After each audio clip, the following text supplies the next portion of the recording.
Hey guys, welcome back. Today on The Untidy Artist, I'll be showing you how I paint on the tops of bath bombs with mica. This is a really fun way to decorate the tops of your bath bombs.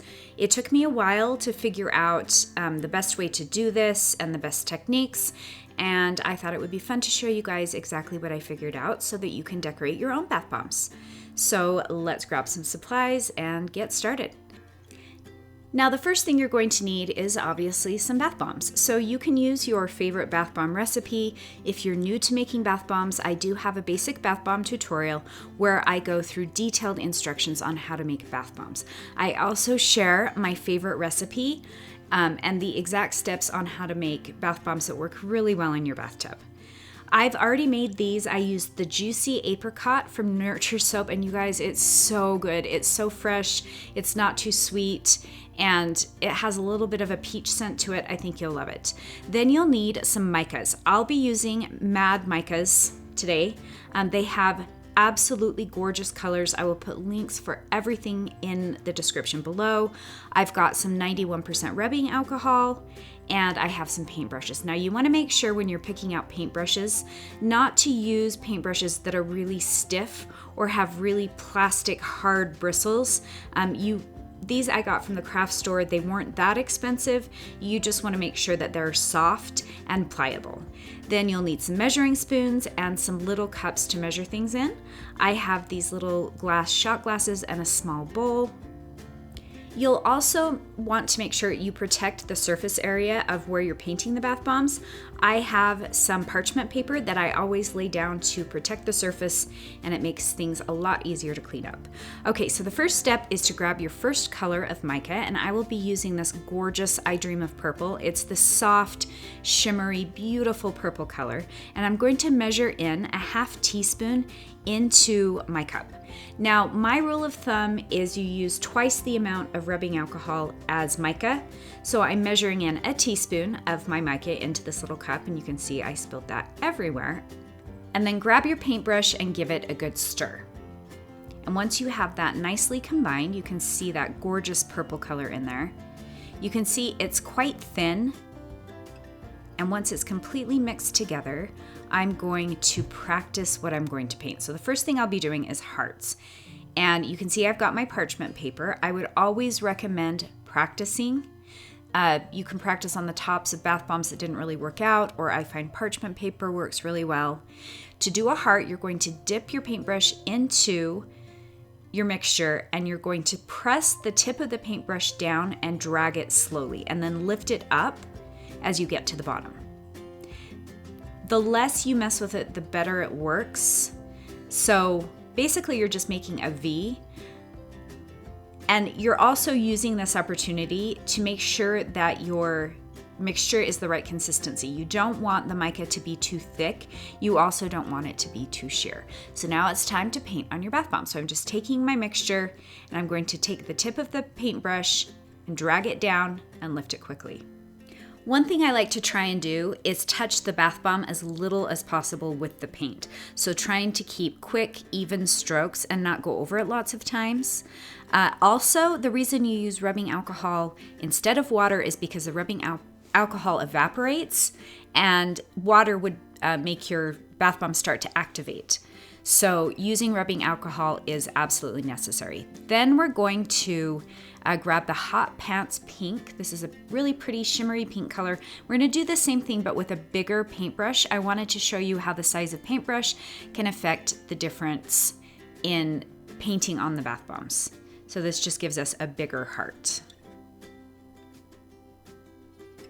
And then we're going to move on to some blossom or citrusy looking things. So I'm taking my bigger paintbrush and I'm going to do 2 half circles to make a full circle. Now you can see as I'm practicing, my color is really sheer, and so I'm adding a little bit more of my mica to it to make sure that it's going to be a nice even layer of the mica on top of the bath bomb. And once I have it the right consistency, I'm going to, and I've practiced, I'm going to move on to my bath bomb.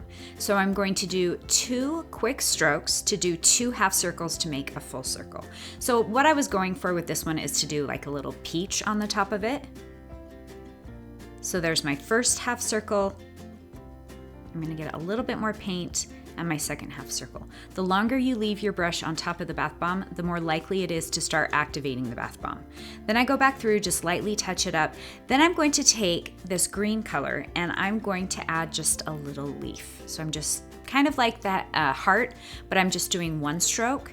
So pressing the tip of the paintbrush down and then dragging it quickly down and lifting quickly.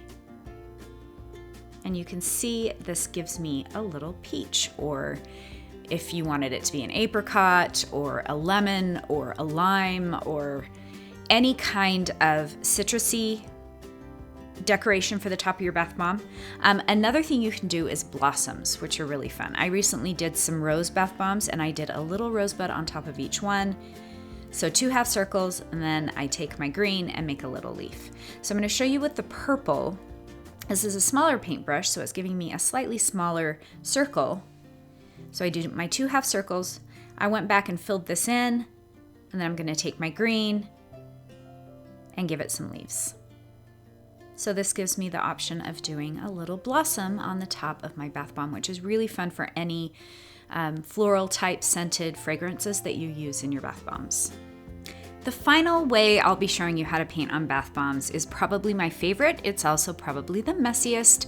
I will be using a color called Sister Golden Hair Surprise. It's this beautiful gold color, and I'm taking a big flat paintbrush. What I'm gonna do is flick the paint on top of the bath bomb. So I kind of use a flicking motion with my wrist. I'm gonna get some of the paint, tap off the excess, and then just flip it onto my parchment paper to practice.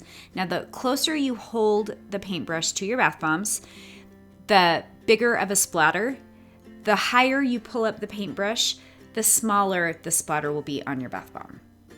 So you can see I'm just dipping it into the mixture, tapping off the excess, and flicking it onto my bath bombs. And then I usually go over all of my bath bombs and then I turn them a different way and do it again. So I'm getting those different splatters in different directions on the top of the bath bomb. I think this is a really fun, fast way to decorate the bath bombs. I love how they all turn out different. They all look super unique. And it's also fun to do more than one color. So with this one, I'm using a thinner paintbrush, and you can see it's leaving smaller splatter designs on top of the bath bomb. Once again, the closer you hold it, the more mica you're gonna get on the bath bomb. The higher you lift your brush, the smaller the little paint droplets will be. So I ended up doing this with 3 different colors. And it just gave me this really fun, decorated top of my bath bomb. Another thing you can do is go back and splatter bath bombs you've already painted. So these are my little peach apricot decorated bath bombs that I'm going to go back over with the gold, and I thought it just added another nice fun detail to these bath bombs. Last but not least, here's some that I did smaller blossoms on or smaller little peaches on. I'm going to take this fairy duster from Mad Mica's, and I'm going to put some fairy dust on the top of these. This is so pretty, you guys. This glitter honestly is just absolutely beautiful. It's biodegradable, it's eco-friendly, and you can buy it already in the little pump, which makes it nice because you're not making a big mess putting the mica into the pump. And these are just a really fun way to decorate the tops of your bath bombs as well. So I'm going back over some of these bath bombs that I painted with some of my glitter to give them just that little bit extra sparkle. Be sure to check out the description of the video. I will be adding links for all of the supplies that I used in this tutorial. I will also be giving you guys some links for other bath bomb tutorials I've done and some other great tips and tricks as far as decorating the tops of your bath bombs. I hope this was helpful. It took me a while to figure all of this out, and I thought it would be fun to share with you guys. Let me know what you think below in the comments. Give it a thumbs up if you liked it. If you haven't subscribed, please do. That would be wonderful. And if you want to know right when my new videos come out, be sure and click on that bell icon. You can follow me on Instagram if you're feeling social. You can get a peek into new videos I'm making, as well as a peek into my crazy life at home. Thank you guys so much for watching. I really appreciate all of your support, all of your kind words, and we'll see you guys next time.